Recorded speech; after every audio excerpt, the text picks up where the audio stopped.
Luna, the bird who dreams in colors far above the treetops, where the moon whispers to the stars, lived a little bird named Luna. But Luna was no ordinary bird at night. When she closed her eyes, she dreamed in colors no one had ever seen. Her wings shimmered with rainbow light, painting the sky with glowing swirls.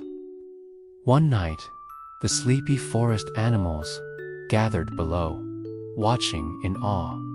"Luna, your dreams are like magic fireworks," whispered a rabbit. Luna smiled softly, her feathers glowing brighter.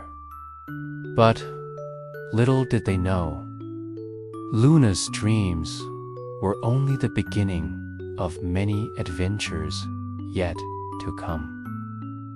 What should Luna dream about next? A rainbow sunset or a forest full of glowing stars? Tell us in the comments. Like and subscribe for more stories.